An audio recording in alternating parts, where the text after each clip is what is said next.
Your teen's sigh just broke the sound barrier. Congratulations, you've reached level 1 of parental misunderstanding. You thought mood swings meant hormones. Nope. It's just their defense mechanism against outdated Wi-Fi and your lectures. Every time you say, "back in my day," a TikTok sound is born mocking your nostalgia in 4K. They're not ignoring you. They just heard laundry, and their brain instantly activated stealth mode. Remember when you swore you'd never become your parents? Plot twist, you've started using their catchphrases. Because I said so isn't parenting. It's emotional Ctrl plus Alt plus Delete. Congratulations, conversation terminated. Your teen doesn't hate you, they hate inconsistencies. Like banning screens while binge-watching crime dramas yourself. They roll their eyes not out of disrespect, but as a form of cardio for survival. Teens can smell hypocrisy like sharks smell blood. Tell them to study, and they'll ask about your degree. When they ask why, it's not rebellion. It's the first spark of independent thought you prayed for. You thought silence meant peace. It actually means they're planning a group chat debate about your rules. Saying, "you'll understand someday," is just emotional ghosting with better grammar. Their selective hearing is a survival skill, not a sign of rebellion. They can hear the chip bag open from 3 rooms away. "We didn't have that luxury" translates to, "I suffered, so you must too." Emotional inheritance unlocked. The family dinner table, where logic goes to die and generational trauma gets passed with the mashed potatoes. When you say, "I'm not mad, just disappointed," you become a live-action guilt trip with bonus points.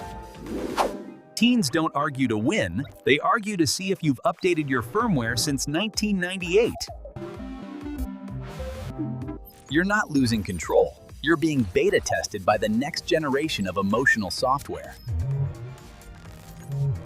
Every no you say without reason becomes a YouTube short titled, "Parents Just Don't Get It." Teens measure time not by clocks, but by how long it takes for you to finish one lecture. Under my roof, my rules pottered. The ultimate phrase that makes them dream of renting a roofless tent. You think grounding works. They think it's a content creation opportunity. Everyone wins except your Wi-Fi plan. When you call their music noise, remember your parents said the same about your guitar phase and eyeliner. Every teen argument starts like a TED Talk and ends like a courtroom drama without a verdict. Their room isn't messy. It's an immersive exhibit titled "Chaos and the Teenage Condition." You're wasting your potential.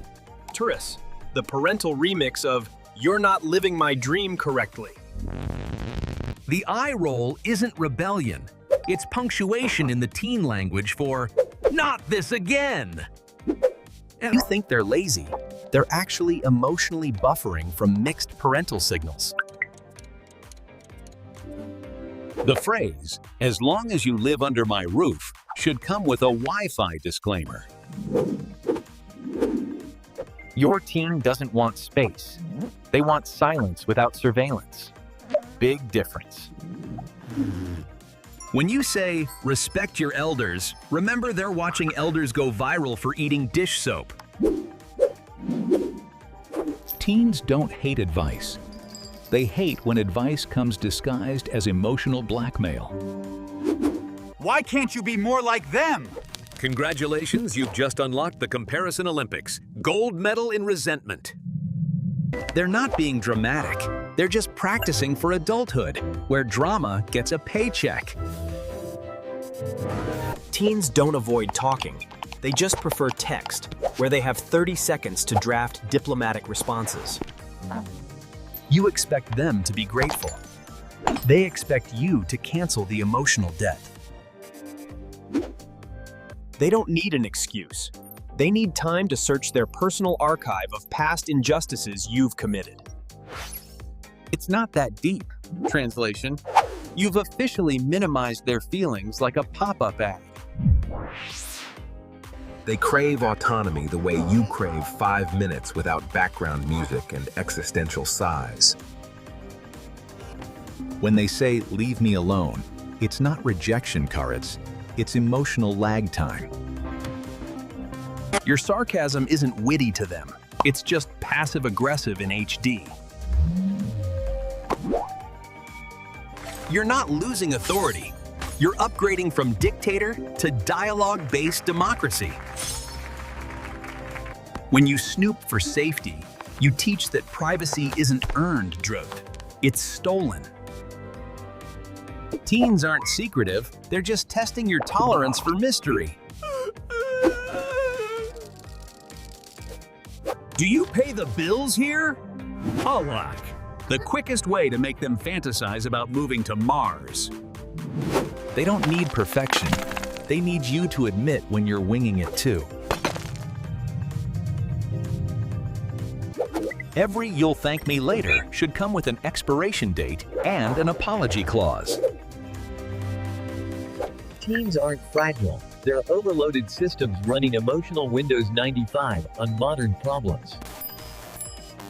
Don't talk back kills more communication than bad Wi-Fi during family movie night. Their silence isn't disrespect. It's emotional bandwidth preservation. When you mock their trends, you mock the language they use to belong.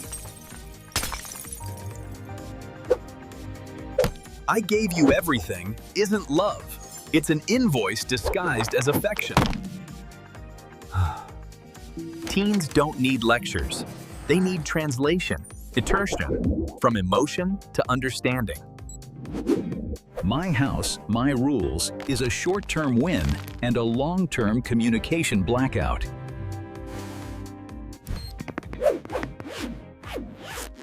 Every teen eye roll hides a sentence they're too scared to say out loud.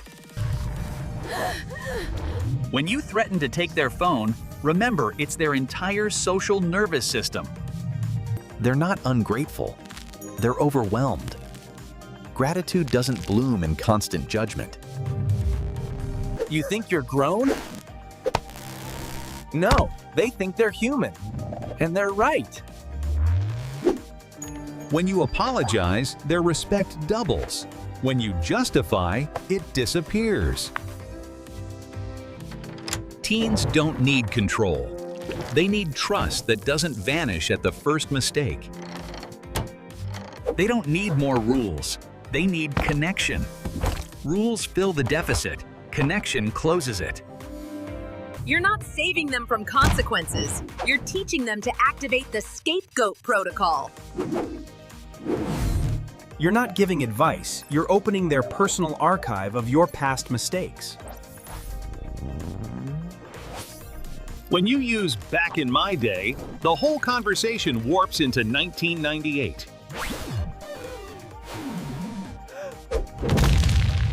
When they slam the door, it's punctuation, not warfare.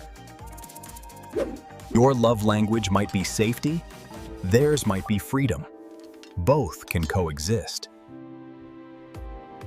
They don't need you to be perfect, just emotionally available enough to stay human.